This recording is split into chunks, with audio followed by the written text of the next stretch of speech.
Who turns it on? Yeah.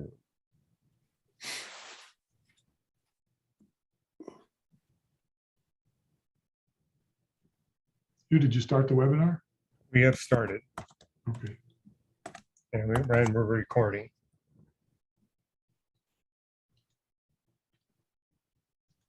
And All right, people are flowing in. Nice to see everybody.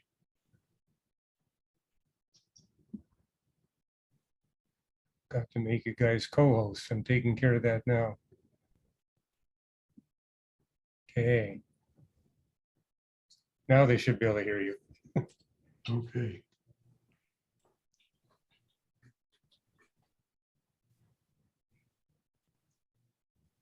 Well, we're starting now. So anybody who's on who has questions for Hugh, please go ahead now and put them in the Q&A. You can have about 15 minutes before the webinar starts. We can ask any questions you like, whether they're held over from when Hugh was here before to anything else that you want to ask Hugh about. So please include that in the Q&A.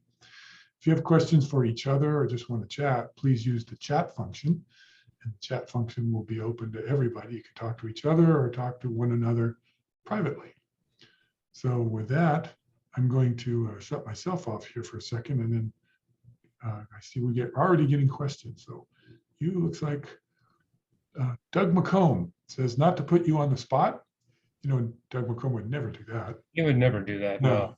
But can you once again state in class why you prefer the NIV translation over the other popular translations of the Word of God, with the exception of the heretical translation of the Jehovah's Witnesses? Are there any seriously wrong translation errors in any of the other major English translations? Yeah, and if you look at the shelf behind me here, I got over 20 different English translations of the Bible.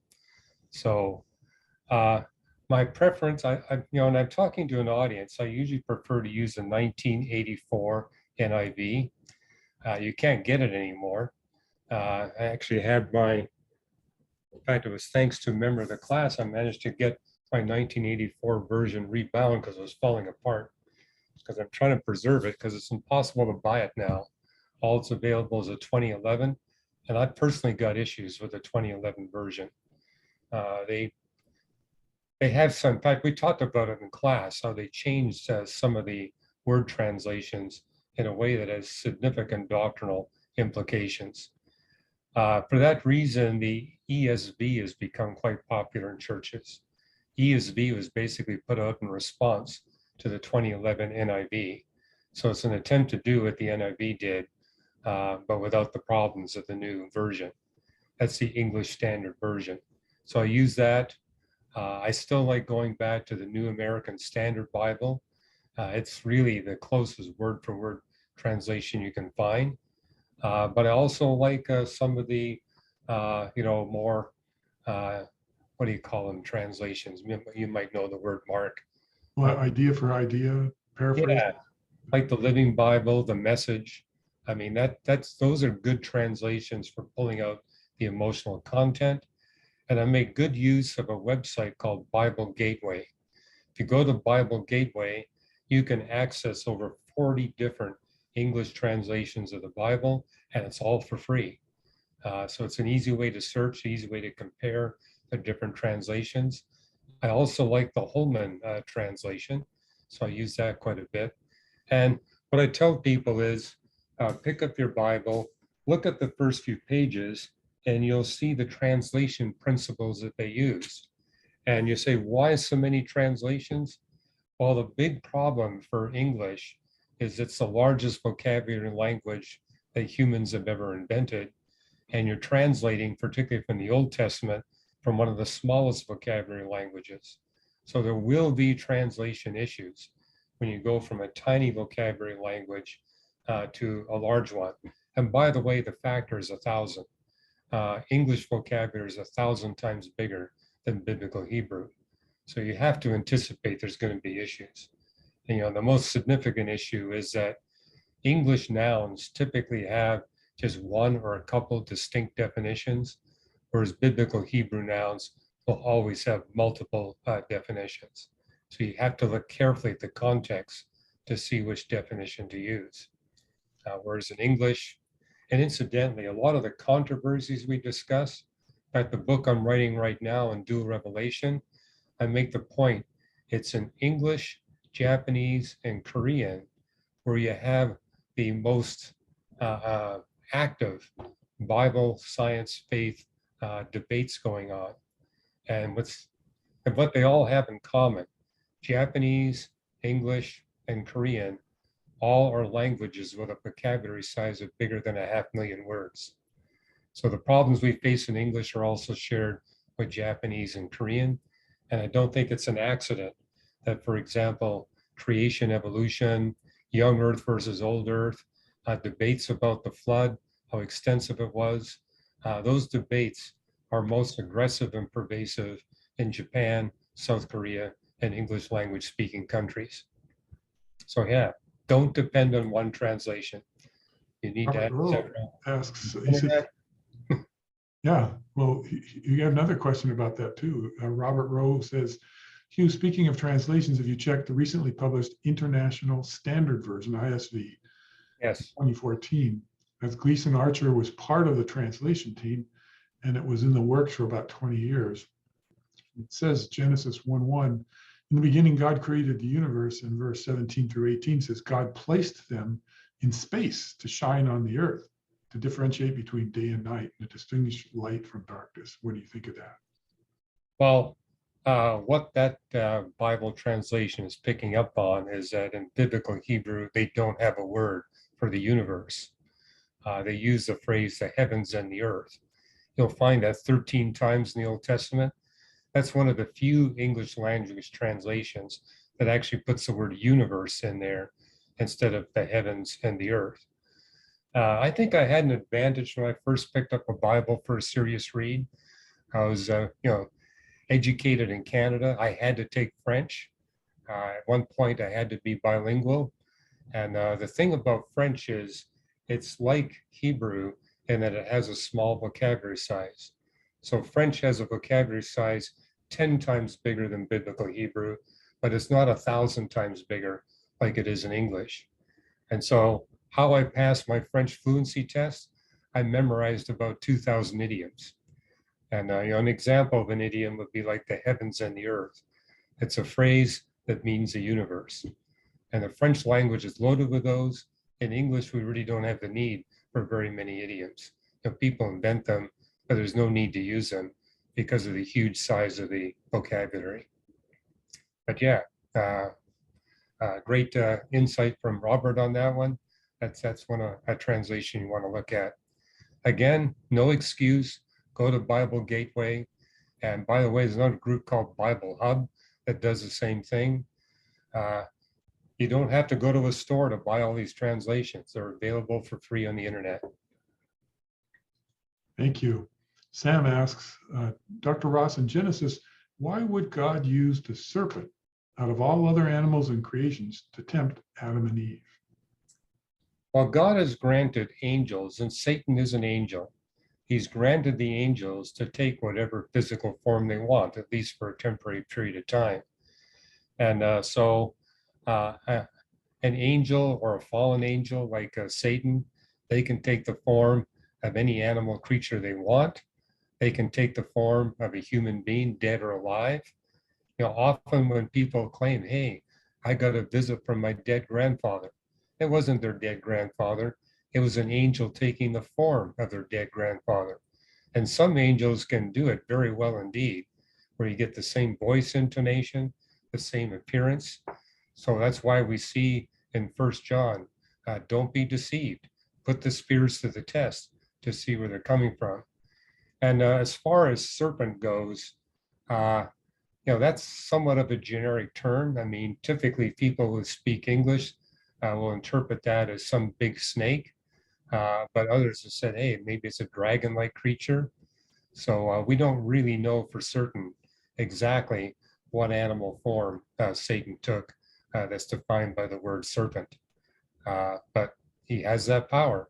He can do that. And we see another example in Numbers where you got a donkey talking to Balaam.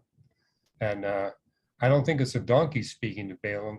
It's an angel that took the control over that donkey and spoke. kind of like what happens with demon-possessed people.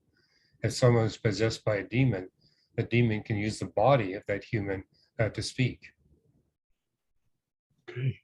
Ronald Hawking says in the Apostles' Creed, where it says he descended into hell, some denominations recite that phrase and some omit it.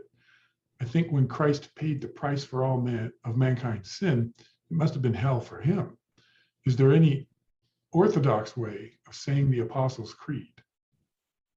Well, he's right. Some creeds will put the word hell in, others won't. Will just say he descended.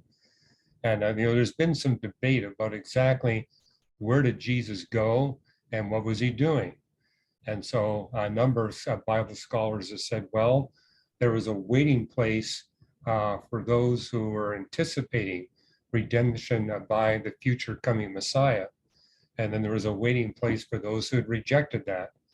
And they speculate, and it is speculation, that Jesus went to the place of the dead where those who were waiting for the Redeemer to come to redeem them from their sins and to preach to them and basically said, hey, I'm the one that you were waiting for.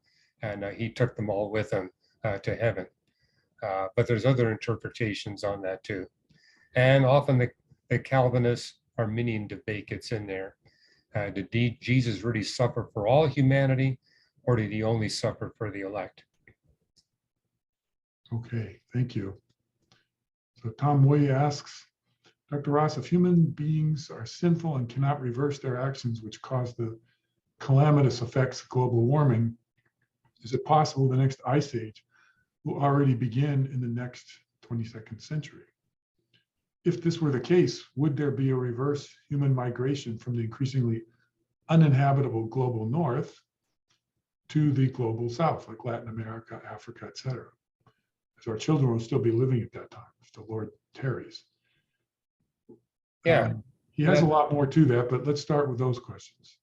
Well, that he's raising some good points. I mean, we do know that something like that could happen because, after all, humans were around during the last ice age, and clearly they weren't living in northern Siberia or northern Canada because that was covered by thousands of feet of ice.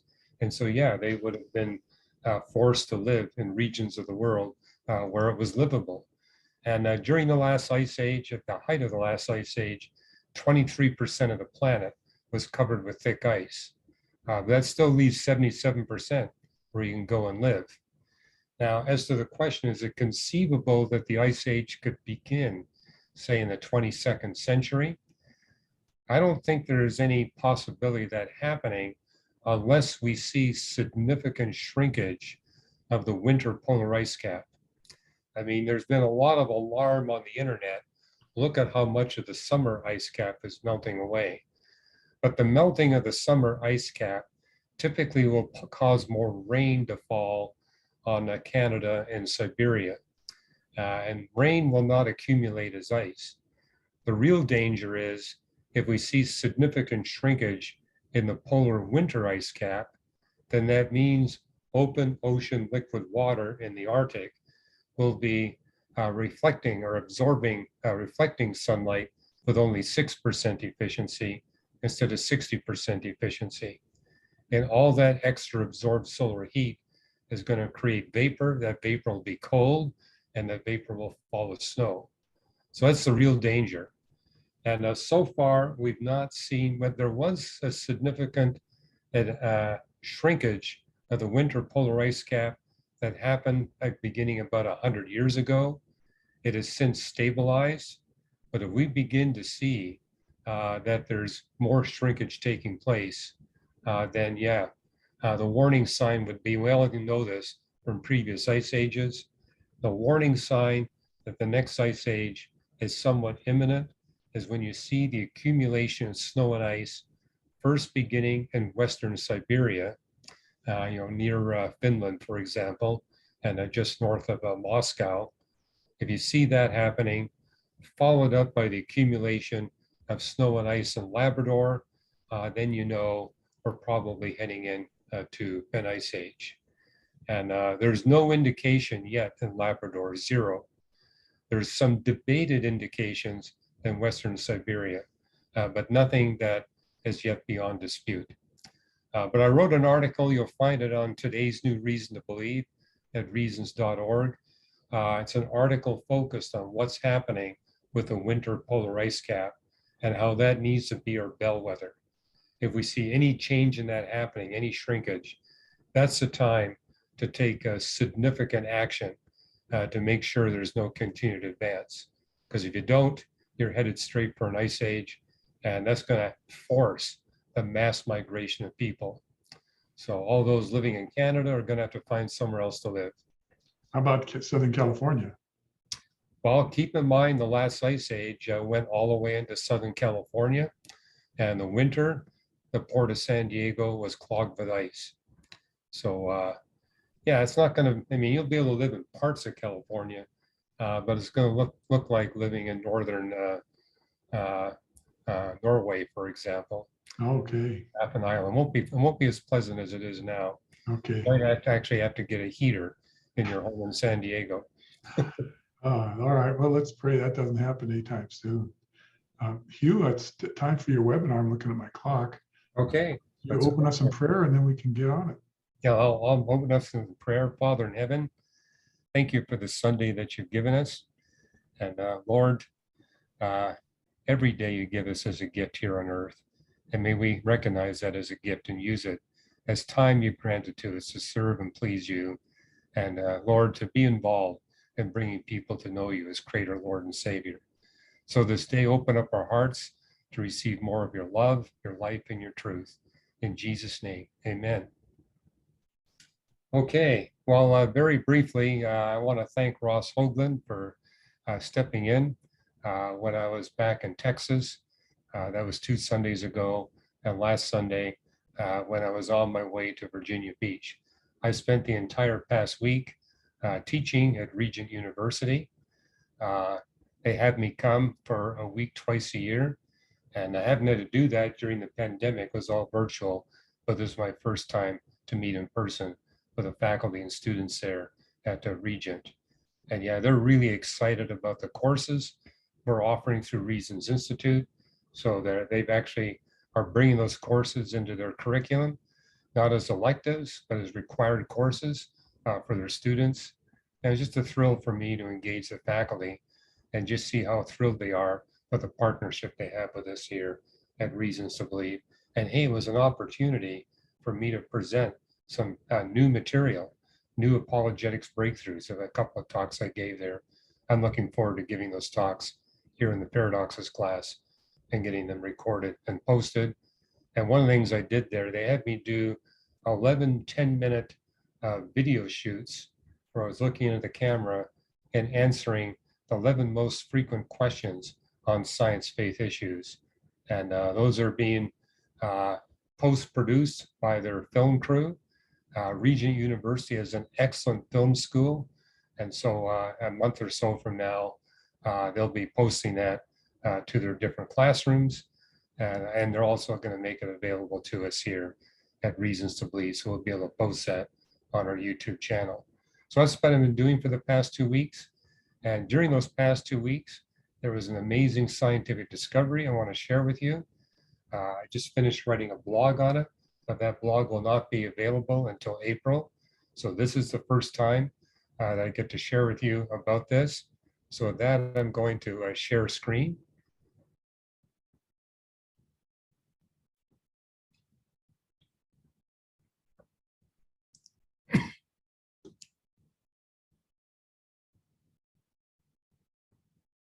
Oh, wait a minute. Excuse me. I'm going to I have to use 2 computers on Zoom here. And I forgot to lock one of the computers. Let me do that right now. It's been a couple of weeks since I've done this, so I forgot to make this work. Here we go.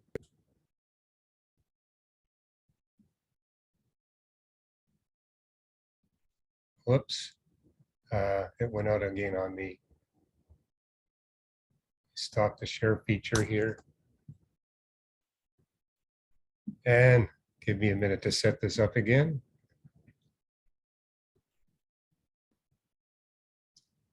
I had it all set up and then it reverted back on me.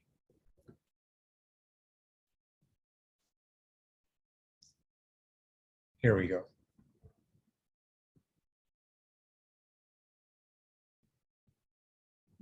Okay, back to the share screen.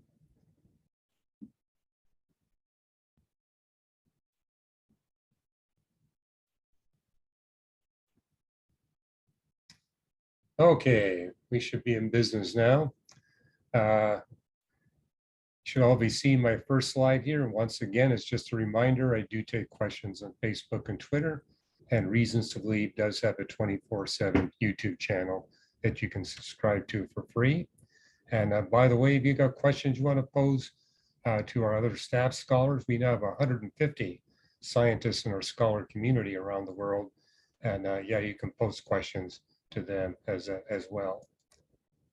And this is a book I wrote a decade ago on our testable creation model.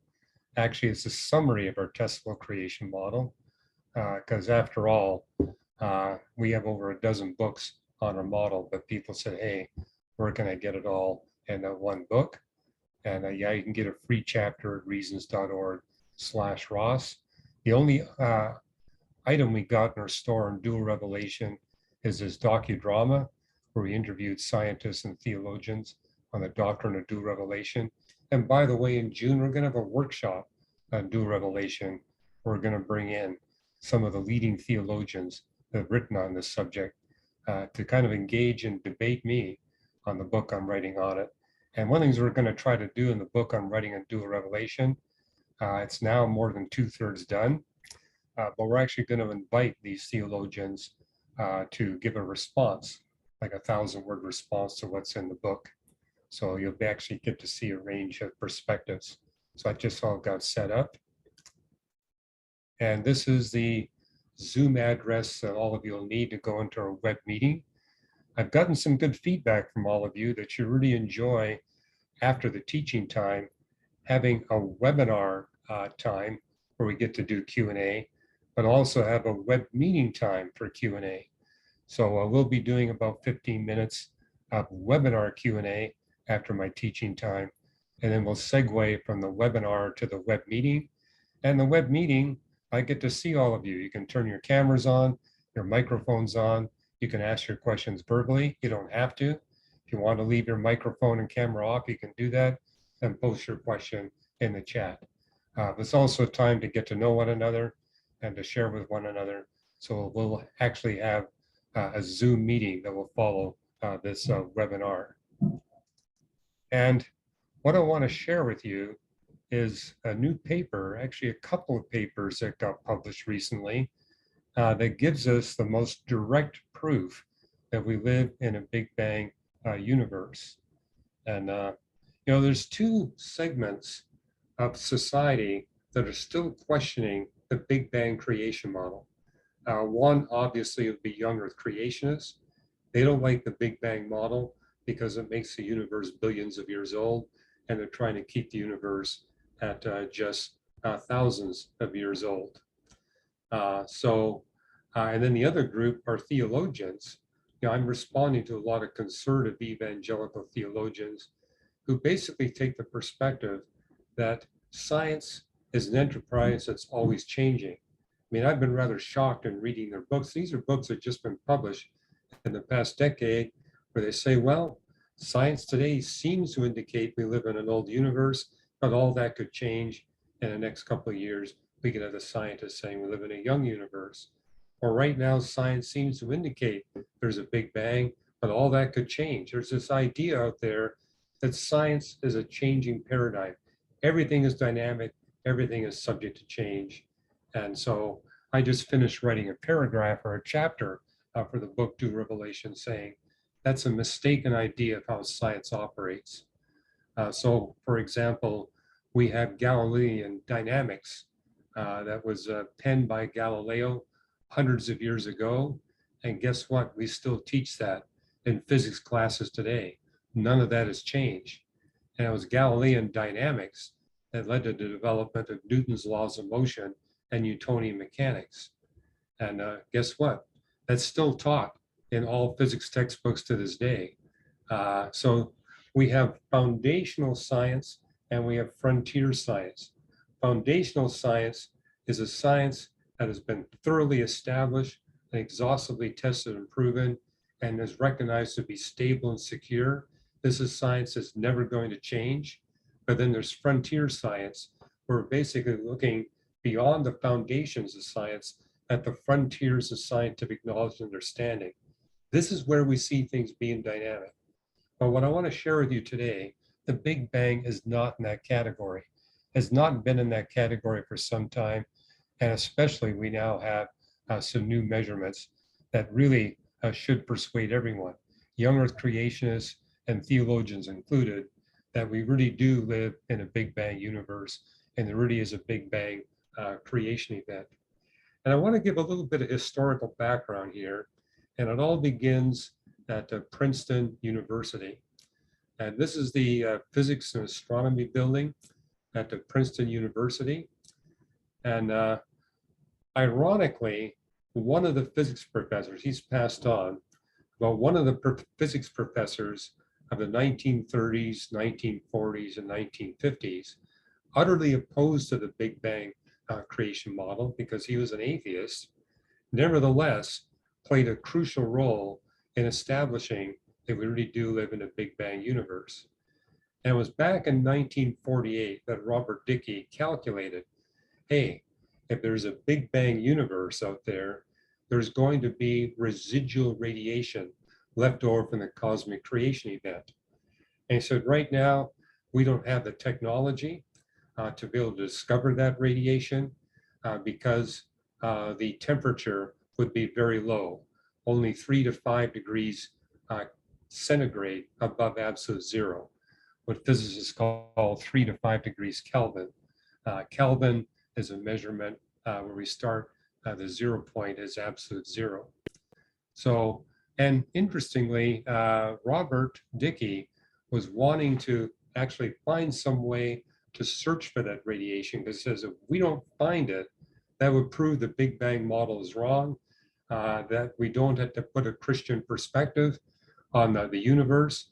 We can, really firm up our atheistic worldview. He totally forgot about that calculation until 1963. And in 1963, some of his graduate students discovered what he had written in 48 and said, hey, back in 48, you wrote there's no technology available to measure this. We now have it. It's the radiometer you invented, the Dicke radiometer, which has been used by radio astronomers for decades. And so they said, hey, we think we can use your radiometer that you've invented, build a small telescope, and we can determine whether the Big Bang model is right or wrong about this residual radiation. And the reason why I show this slide here, you see that turreted structure in the middle? There's a flat roof up there. What Robert Dicke's students did is that they were constructing this small, because you don't need a big radio telescope, because basically there's radiation is all over the sky. So you really don't need to have a precise pencil beam.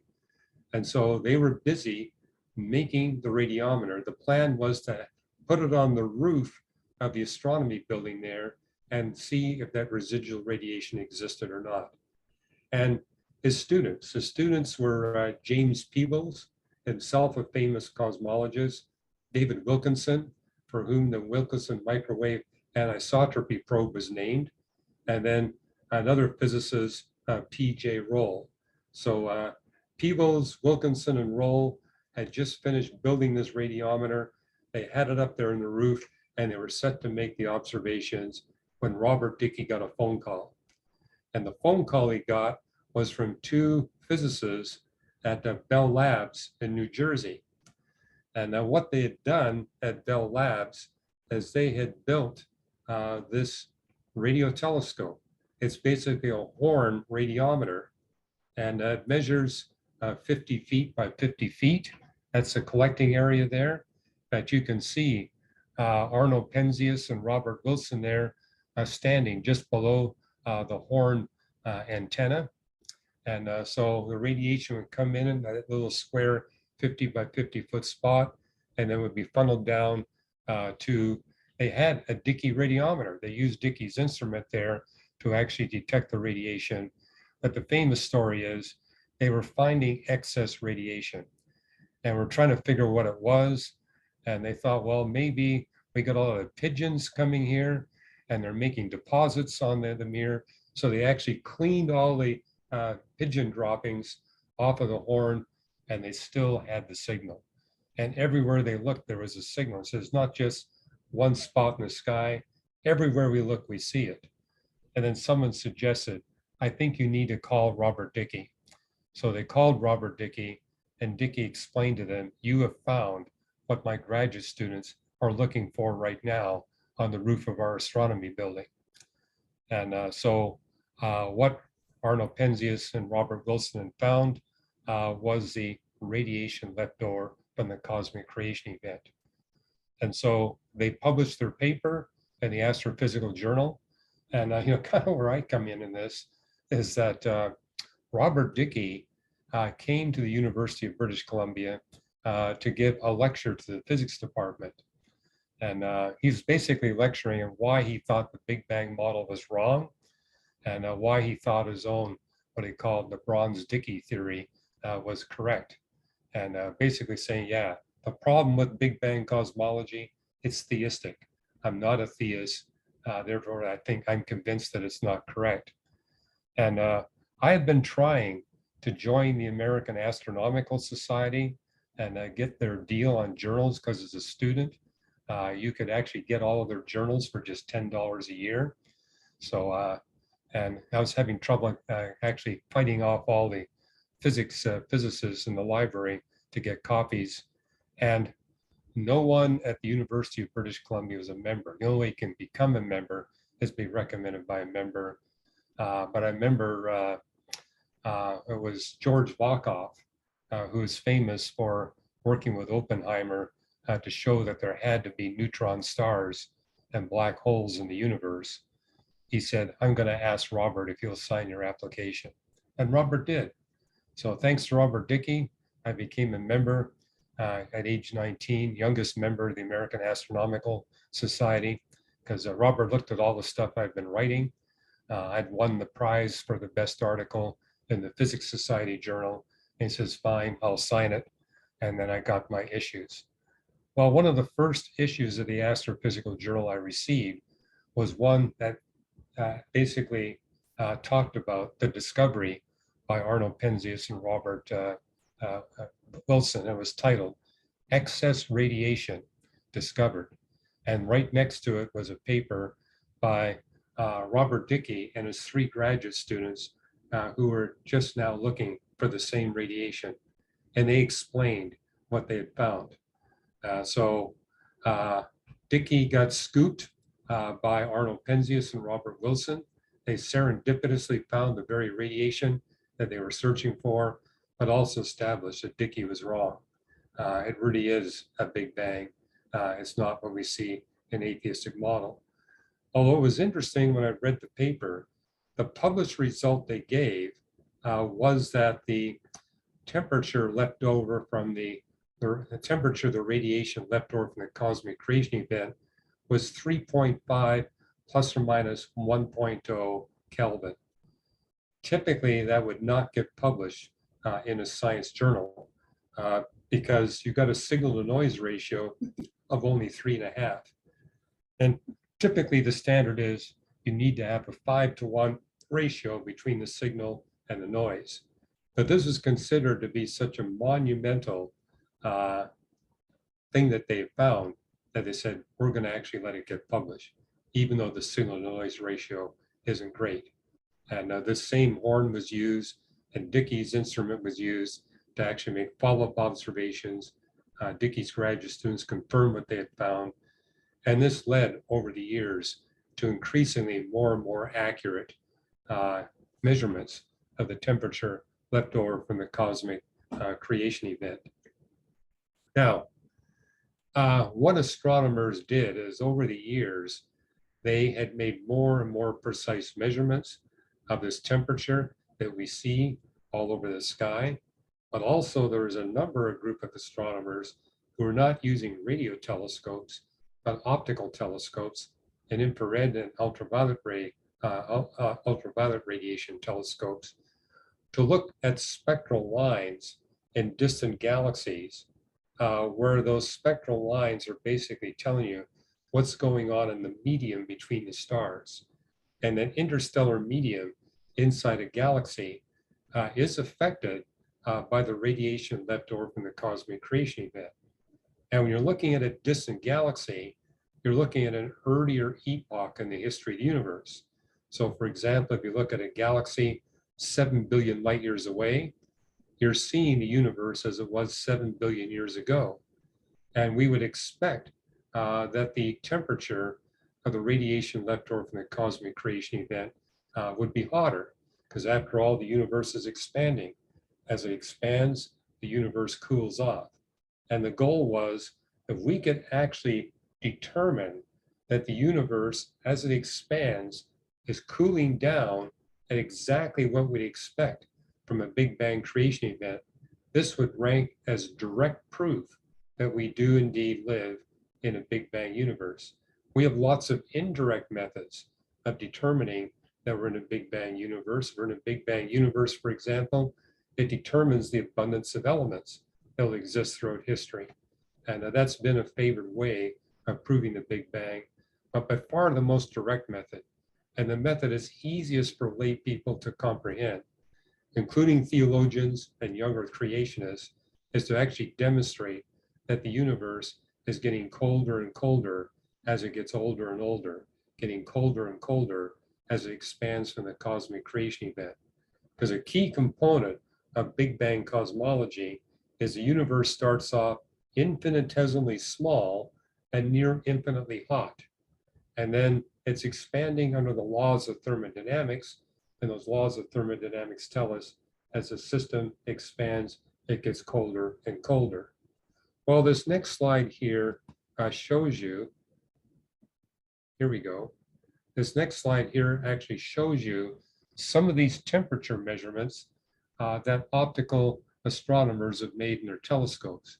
So little red dots that you see there are actual measurements of the certain spectral lines in the interstellar medium of distant galaxies, where those lines, typically carbon and carbon monoxide spectral lines, are the lines that are sensitive to the temperature of the cosmic microwave background radiation, the radiation left over from the cosmic creation event.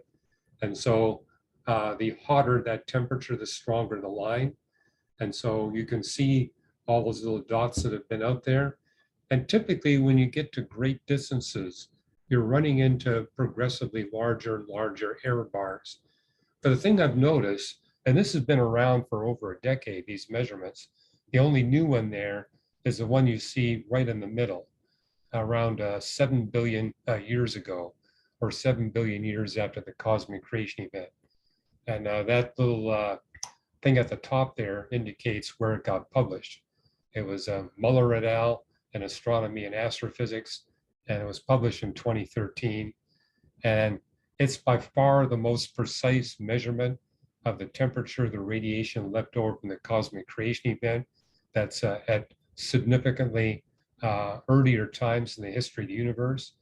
And the error bar is so tiny, it's actually smaller than the thickness of that line. And that curve you see there is the temperature that you'd expect to see if indeed the universe is cooling down from a Big Bang creation event. So that's the Big Bang curve.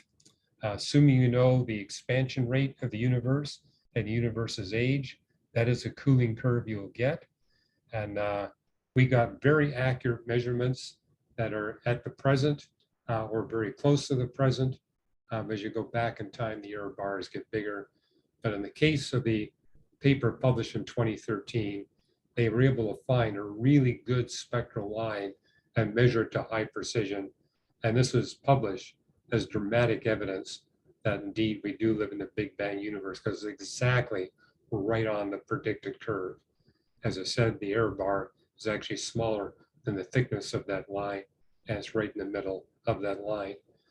But something I've observed over the years is that maybe these error bars are overestimated.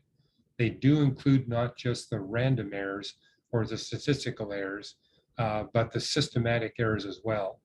And I'm suspicious that they've overestimated the systematic errors for the simple reason that the measurement you get is really close to the line.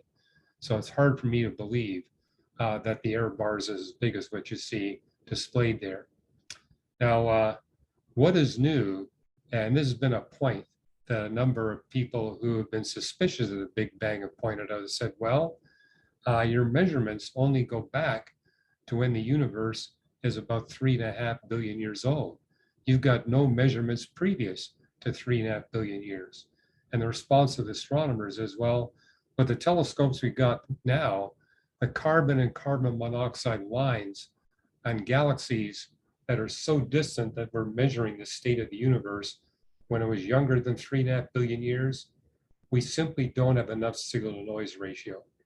So, but a couple of papers just got published where they used the largest available ground-based telescopes and actually are able to penetrate that early era. And that's what's exciting. It basically demonstrates that even at very early eras, literally less than 1 billion years after the cosmic creation event, we can confirm that the Big Bang predicted curve is verified by actual measurements. Now, in Big Bang cosmology, the temperature of the radiation left over from the cosmic creation event will be equal to the temperature you measure at the present time, times 1 plus the redshift of the object. And the redshift is a measure of how distant the object is. And today we got a really precise measurement of the temperature of the radiation left over from the cosmic creation event at the present epoch. It's that number I got down there, 2.72548 Kelvin, plus or minus 0.00057 Kelvin. And it got published in the Astrophysical Journal in 2009. Measurements have been made since then, basically coming up with the same answer. This is the answer. So that's our current best measurement of the temperature, very precise. We're literally out to 4 and 5 places of the decimal. So you can take that 2.72548, multiply that by the redshift of the galaxy you're looking at plus 1, and that will be what you'd expect the temperature to be if indeed the Big Bang creation model is correct. And so until now, we've had no measurements of that radiation that were earlier than 3.5 billion years after the cosmic creation event. But a paper was published about a year ago where they said, well, we found a way to deal with the low signal to noise ratio. We're going to look at a whole lot of galaxies. So they basically looked at 15 galaxies that were between a redshift of 1.7 and 3.3, which corresponds to 1.97 billion years after the cosmic creation event and 3.9 billion years. And so that little red box you see there, that's the range of dates after the cosmic creation event where these 15 galaxies exist. And again, what they're looking at are carbon lines and carbon monoxide lines in the interstellar medium, not the stars, but between the stars. And those are the lines where the amplitude of the line gives you a measure of the temperature of the radiation left over from the cosmic creation event. Now, for each one of the 15 galaxies, they got big error bars, but they use a statistical approach. We're going to take each one of those galaxies, and we're going to use the formula that if the Big Bang model is right, the temperature will be T naught plus times 1 plus Z. So they took the measurement of the temperature they got and multiplied that, or actually did the reverse of the equation. They measured the temperature and then compared that with the temperature that they would expect to see if you use the formula T naught times 1 plus Z. And here's the result that they got. And when they averaged, they extrapolated to the present temperature for the 15 galaxies. So they took the actual temperature measurements based on the spectral lines, each galaxy, and used that to calculate what the temperature would be like today. And so they use the temperature they had there to extrapolate back and then get that temperature. And the answer they got is that the present temperature should be 2.719 plus or minus 0.009 Kelvin, if indeed the Big Bang creation model is the correct description of the origin and history of the universe. And what you can see there is that well, I'll show you the real numbers in the next slide here. This is what we actually measure, 2.72548. Based on the 15 galaxies, we would expect that temperature to be 2.719, and you can see it's well within the error bars. So the fact that those two numbers agree now gives us proof that the Big Bang creation model indeed accurately describes the origin and history of the universe all the way back to 1.9 billion years after the cosmic creation event. Now, what got published just in the past 2 weeks is they said, okay, we found a galaxy that's about so far away, we're seeing it as it was 900 million years after the cosmic creation event. In fact, I think it's actually 890 million years after the cosmic creation event. And they actually found some fairly strong carbon and carbon monoxide lines that with the largest optical telescopes, they were able to get a decent signal to noise ratio. The error bar is still quite significant, but here's what they got. Yeah, this slide here, basically, I'll come back here. This shows you here, that little red arrow shows you how early it was after the cosmic creation event. So this is the earliest measured galaxy. The redshift is 6.34. It just got published in the British journal Nature, which is considered the most prestigious science journal that's out there. They just had this published. And I think it was in the February 3rd or 9th issue of Nature. And the predicted temperature you would get based on the accurate measurement we have at the present time is that at that distance, it should be 20.005 Kelvin. And what they measured was 23.3 plus or minus 6.9. Basically showing, hey, they agree. Because look at the error bar you got there. And once again, I'm a little bit suspicious. Maybe the error bar is actually smaller than what they had there, because after all, that 23 is a lot closer to 20 than that 6.9. So we now have, actually, we have a temperature record literally from 890 million years right at the present, showing that the cooling of the universe is precisely what the Big Bang creation model would predict. Now, scientific debate outside of a young Earth creationism no longer is about the validity of the Big Bang creation model, but rather which subset of a subset of Big Bang models best describes the observed features and history of the universe. And this is something I've just put into my book, Do a Revelation. How do you know that something is foundational science and therefore secure and not subject to change any time in the future, as opposed to frontier science?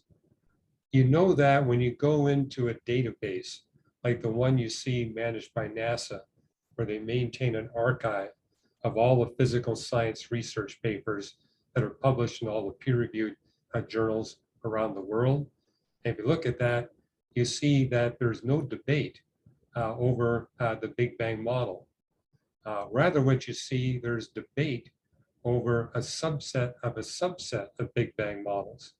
And so that's basically a rule of thumb you can use to determine how secure a scientific finding is. If the scientific community is no longer debating the larger perspective on the model, but they've settled on a subset of the Big Bang model. And even then, they all agree that that subset is correct. They're now debating a subset of the subset.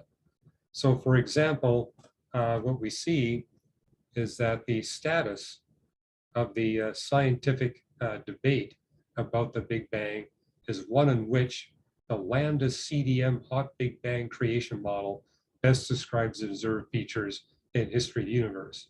So again, if you do an exhaustive search of that NASA archive of physical science research papers, you really see there's no dispute about the fact that we do live in a Big Bang universe. Moreover, there's no dispute over the fact that we live in a hot Big Bang universe that's described by what's called the lambda CDM hot Big Bang creation model.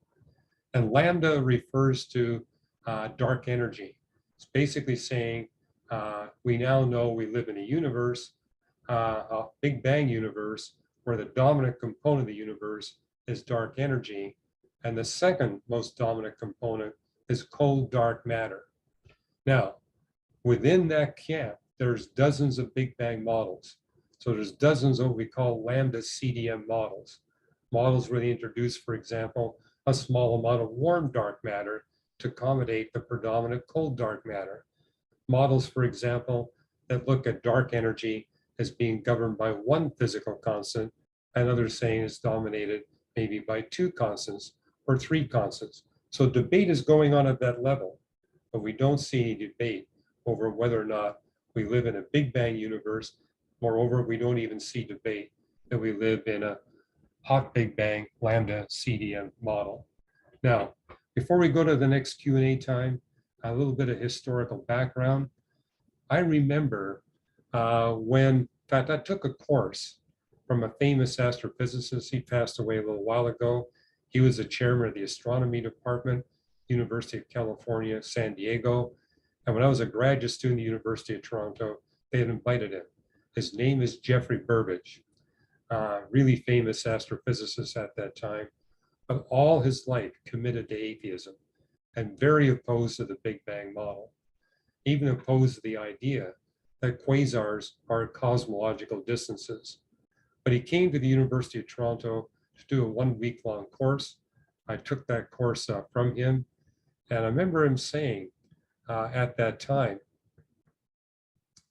he said, Big Bang cosmology is probably as widely as believed as been any theory of the universe in the history of Western civilization. It rests, however, on many untested and in some cases untestable assumptions. Indeed, Big Bang cosmology has become a bandwagon of thought that reflects faith as much as objective truth. And he was basically complaining that all of his peers in physics and astronomy were adopting Big Bang cosmology as a faith issue as much as he would call objective science. And what he was referring to as being here untested, he said, yes, thanks to Arnold Penzias and Robert Wilson and Robert Dickey's team, we do have evidence that there's radiation that kind of permeates the whole of the universe. But who says that it's got to be radiation left over from a cosmic creation event according to the Big Bang model? If it's according to the Big Bang model, we got these galaxies and galaxy clusters out there. And so at some point, when we look at that radiation left over from the cosmic creation event, for that radiation to produce future clusters of galaxies and galaxies themselves, there would have to be small temperature variations in that cosmic background radiation. And he was speaking about this back in the 60s and 70s and 80s and says, guess what? We've not found it. We've looked for it, we can't find it. That radiation is completely smooth. And it's completely smooth, that kind of fits into some of the ideas I've been talking about, that we live in a steady state universe and not in a Big Bang universe. We don't need this God if we have a steady state universe. So, but I remembered that quote. And then what happened in 1992, they sent up the Kobe satellite. And the Kobe satellite called Jeffrey's bluff. Jeffrey was saying, we're never going to find the predicted tiny temperature variations. The Kobe satellite found them. And of course, now we got the WMAP satellite, the Planck satellite, and they have found them where they got a signal to noise ratio of 1,000 to 1. Whereas with COBE, the signal to noise ratio is only about 10 to 1. So we do have, he says, yeah, untested assumptions. Those assumptions have now been tested and they've been proven correct. But I remember back in 1992, Jeffrey Burbidge made a comment to the London Times. The London Times actually ran a front page story on the COBE satellite discovery in 5 consecutive days. And it got referred to as the greatest scientific discovery of the 20th century. And I wrote about it in The Creator and the Cosmos. And also, I was on a radio program where I was interviewed, Jeffrey Burbidge was interviewed, and they also interviewed a young Earth creationist. I'm trying to remember his name now. It'll come to me. But yeah, they interviewed the 3 of us separately. They didn't have us on together. They interviewed us separately about the discovery. And then I got interviewed on many times on future other radio shows. I was doing several radio shows a day. And then I got a phone call from Jeffrey. Actually, Jeffrey knew exactly who he was because when I came to Caltech, he invited me to come down and address the astronomy department at the University of California, San Diego. He was really excited about some of the radio sources I had discovered, how we thought it might actually support his idea. I was convinced to support a Big Bang. He was convinced it was going to support a steady state theory, had me come to speak at his campus. But I got a phone call from him. And the phone call was, I heard from someone in our department that you were on the radio and that you indicated that I had abandoned my atheism for theism as a result of the COBE satellite discovery because my prediction had been proven wrong. He says, you know, that's not true. And I said, look, that must have been third hand. And he admitted it was third hand. It was from somebody I hadn't even listened to the radio show. I said, I made it very clear in that radio show that you're still an atheist, that you were an atheist before, you're an atheist now, in spite of this COBE satellite discovery. But I did make note of the fact that you said, as a result of this COBE satellite discovery, that you were complaining that your fellow astronomers' response to the discovery was that they're rushing off to join the First Church of Christ of the Big Bang. And I says, I think somebody heard that and thought that, hey, if that's what you're saying, then maybe you join the First Church of Christ of the Big Bang too. I said, I made it clear that you were making that comment about your fellow astronomers, not about yourself. And he thanked me. He says, I really appreciate that. And then I asked him, hey, do I have permission to use your quote? He says, yeah, I love the quote. Go ahead and use it. So he gave me permission to publish it in The Creator and the Cosmos.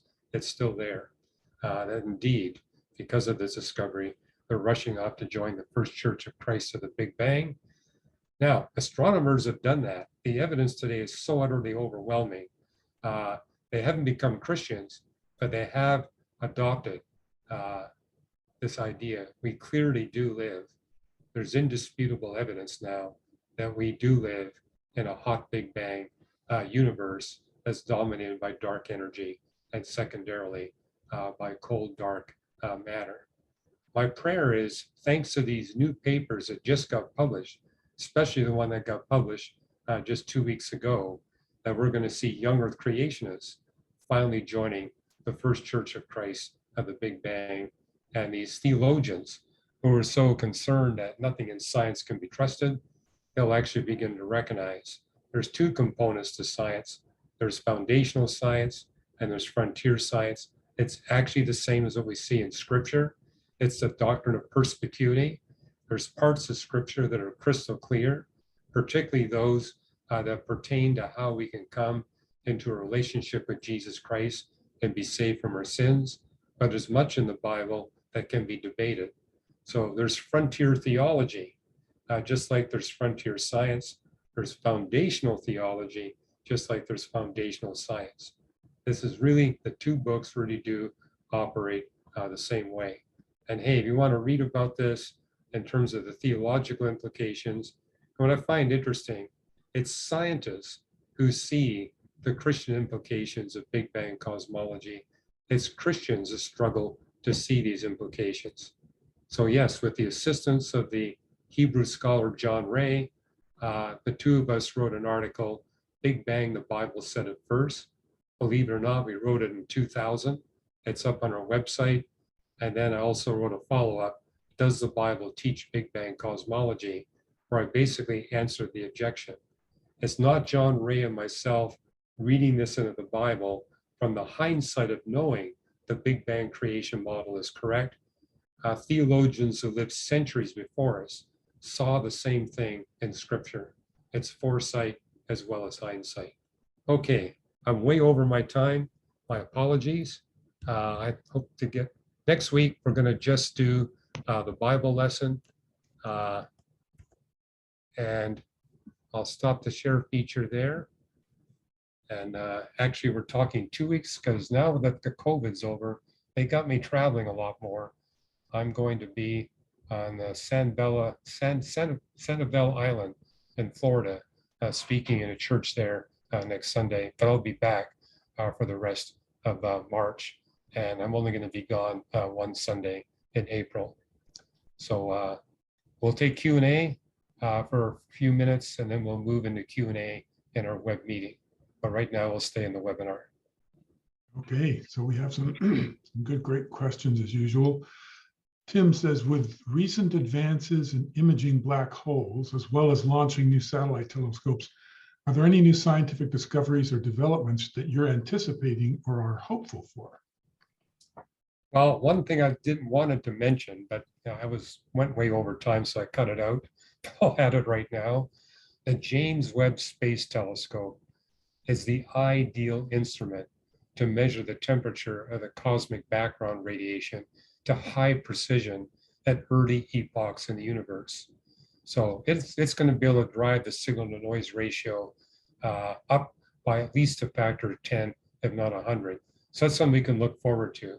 And they're going to be able to get us back to 500 million years after the cosmic creation event with high precision. So those error bars are all going to shrink way down. Thank you. That's exciting to think of that. Susan Lambeau says, have you heard that the word for serpent in Genesis could also be translated as shining one? You think there's a double meaning going on here? Yes, I mean, we're looking at Hebrew, and yeah, there's actually been a lot of papers in the theological literature. What does this serpent mean? Is it literal?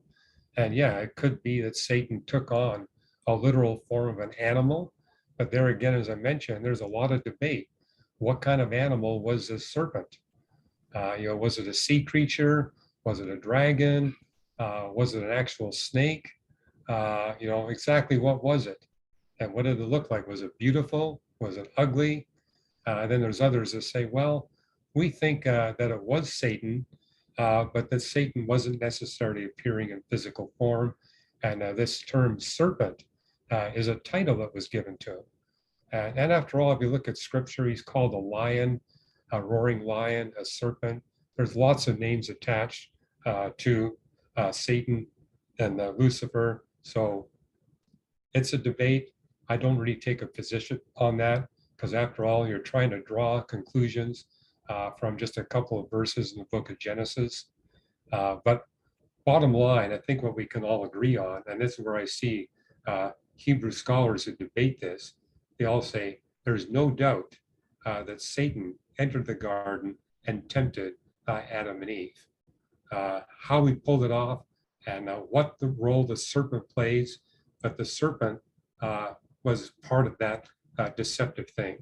That's why a lot of people think the serpent must have been very attractive and very beguiling rather than something that was ugly, because it seems like Eve was really attracted by her encounter with the serpent. But bottom line, Satan was there in person, and in person, he was calling into question God's goodness and God's truth, and he deceived Adam and Eve. Thank you. Robert Rowe says, one more quick question. I've been writing on Mark 14 about the timing of the Passover and crucifixion. I've come across Colin Humphreys giving a date of 3rd April 33 AD using astronomical data. Have you researched this or have any thoughts? Yeah, I've seen that. And again, there's some debate, and it all has to do with exactly how do you find Passover week. I think what Robert's referring to is that many have made the point, hey, if we're going to take seriously that Jesus was dead in the ground for 72 hours, 3 days and 3 nights, then that means there had to be a Thursday Sabbath during Passover week, as well as a Saturday Sabbath. And so he would have been crucified and died before the Thursday Sabbath and would have rose bodily from the dead after the Saturday Sabbath. So then they look at the calendar and say, where can we find a Thursday and a Saturday Sabbath during Passover week? And a 33 AD is one year that's been popped up, but there's others that have been popped up as well. So you get into a debate about the calendar. How did the Jews actually calculate the Sabbath that's attributed to the Passover week? And so again, I would commend Robert for trying to write on that. I think it'd be good to actually have someone do an exhaustive search of all the literature on that and see what we come up with. But the little bit of reading I've done, it seems like it's not a settled issue. And I don't think we're going to be able to nail down an accurate date for when Christ was crucified. And then you got to correspond that with the date of when he was born. But there again, I think you are on fairly safe speculative grounds, because it tells us that Jesus began his ministry when he was about 30 years of age. It doesn't give us an accurate date of when he began his ministry. And then we have a range of dates based on astronomical findings in Roman history of when Jesus was born. And those dates typically fall between about 3 and 5 BC, although I've seen some put it as early or as late as 1 BC. So that's what you kind of got to do. You got to try to do your best to pin down the date of Jesus' birth, then pin down the date of Jesus' death, and then figure out, okay, was he 31? Was he 32, 33, 30 when he began his public ministry? So go for it, Robert. I'd be interested in what you come up with. Great, thank you, Robert. Victor Grieco says, I scuba dive with a friend that has a computer science background and recently had a conversation with him about the Creator. His view was, there is a God because we see his work in the complexities of all of his creatures under the sea. And I gave him the book Creator and the Cosmos. And after I gave him the book, I wondered if it would adequately explain how to personally know the Creator. Any thoughts on how to follow up with him on this reading? Well, I do put my personal testimony in that book, so you can kind of go there and see what you can come up with. And I would recommend, hey, now that you've read the book, what do you think of the scientific case for the Creator God of the Bible? And I reached a point in my life when I realized, this God really does exist. And he has written a book for us. He's given us the Bible. And, and just kind of use that as a follow-up. I mean, kind of the focus of Reasons to Believe is using emerging discoveries in the frontiers of God's book of nature to bring people to the book of Scripture into a relationship with Jesus Christ. So I purposely wrote the Creator and the Cosmos to be that kind of tool, to get people recognizing, hey, the God of the Bible really does exist. I need to really check out the Bible. And so that would be step 2. What do you think of this Bible? Do you have questions there?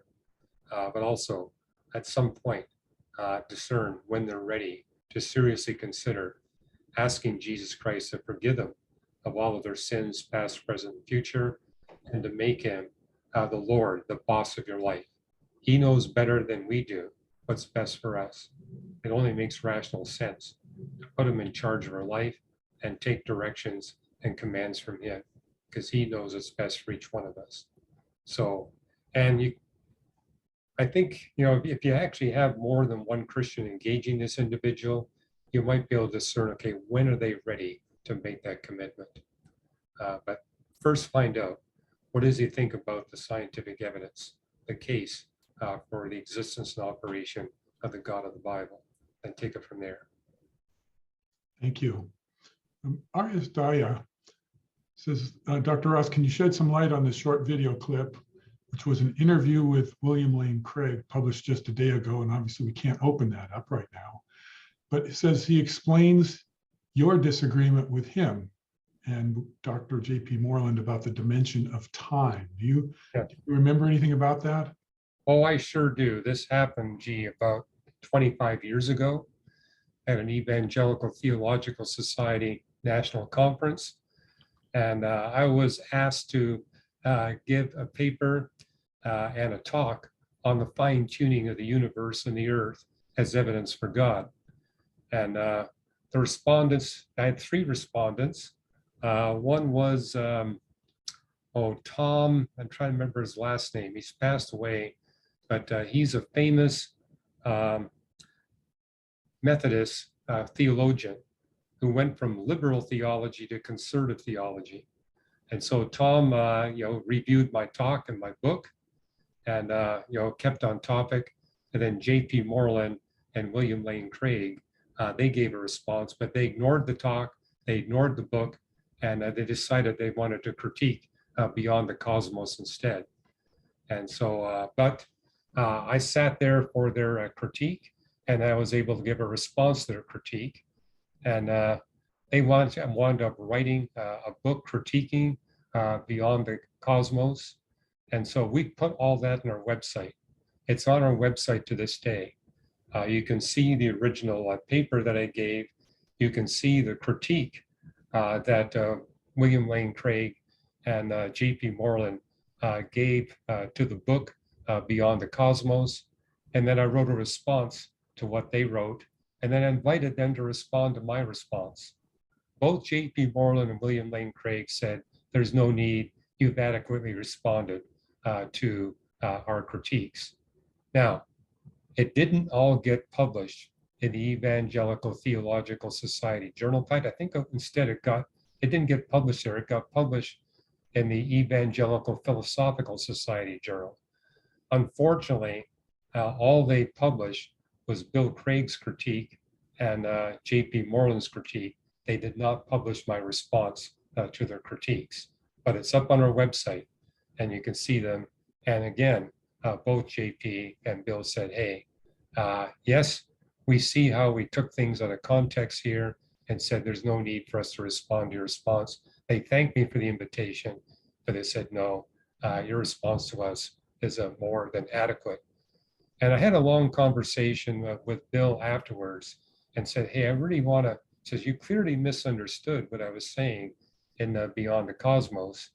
And he said, well, I know that you're going to be putting out a new edition of this book. In fact, it's in the 3rd edition now. Their critique was of the 1st edition, not the 2nd or the 3rd. And he said, I did not see in the 1st edition that you were talking about God being extra dimensional and trans-dimensional. All I saw was extra dimensional. I said, Bill, it's in there in print. And he said, well, when you put out the 2nd edition, can you repeat that over and over again? Because if I missed it, other readers will miss it. So if you look at the 2nd edition or the 3rd edition, you'll see that I kind of beat that over the head. Repeatedly make the point that God is not only extra dimensional in what he's able to do and operate, he's trans-dimensional. He's the one who created all the dimensions. So he's not subject to all the space-time dimensions. And that was a major mistake that J.P. Moreland and Bill Craig made in critiquing the 1st edition.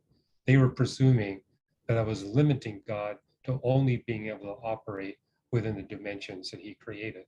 And that makes no sense. If he created them, he can't be subject to them. And I wrote extensively about the space-time theorems even in the 1st edition. And evidently that didn't stick with either JP or Bill, but I put it in my response and they liked my response. Great, thank you. And remind everyone that if you post a link in the question and answers, we can't go to it. So you'll have to have your question complete so that we know exactly what you're referring to. And thank goodness today it looks like Hugh already knew about this one, so it worked out quite well. Well, I haven't seen the latest video clip that got up there, but I am familiar with the context. Okay. All right, we have another question from Susan Lambeau. What would the temperature be at the time that photons would finally be able to escape to produce the cosmic background? Well, I'd have to do a calculation on that. I can tell you when it did happen.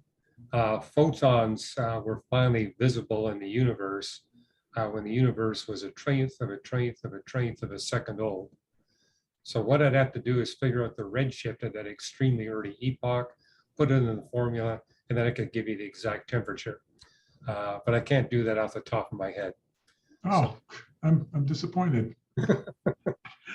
Okay, it's 11:45 now, Hugh. It's time to go into the Q&A, but I want to remind everyone, we have a lot of great questions that are posted right now, but looks like it's 6 open questions. Every one of them is important. Every one of them is interesting. Please go into the meeting that's after this and pose those out loud to Hugh and let everybody hear them. We love to hear those questions. So Hugh, I'll let you do what you want to do at the end here, and then Sure. the meeting comes after us.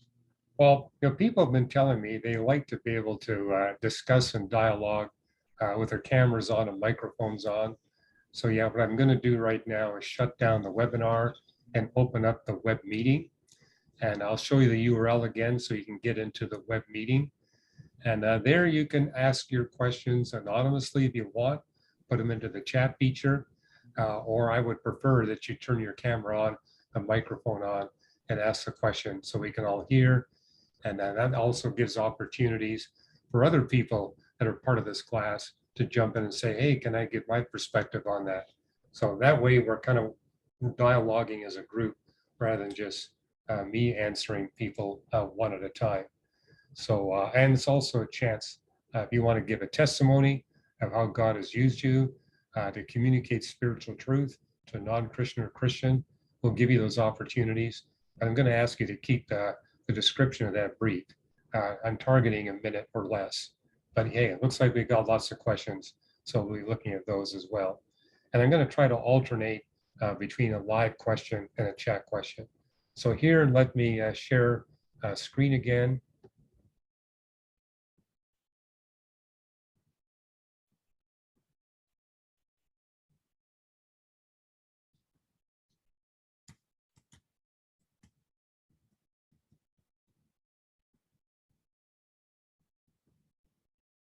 Okay, this is the URL. It's the same URL we've been using for the past 6 months.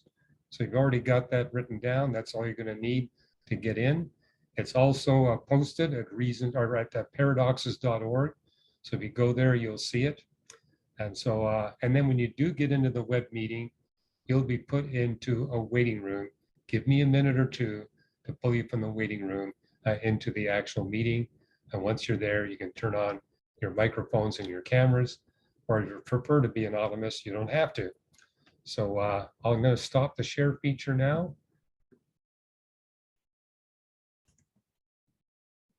And we'll end the web meeting or webinar, end the webinar, and we'll start the web meeting. So see all of you in the web meeting.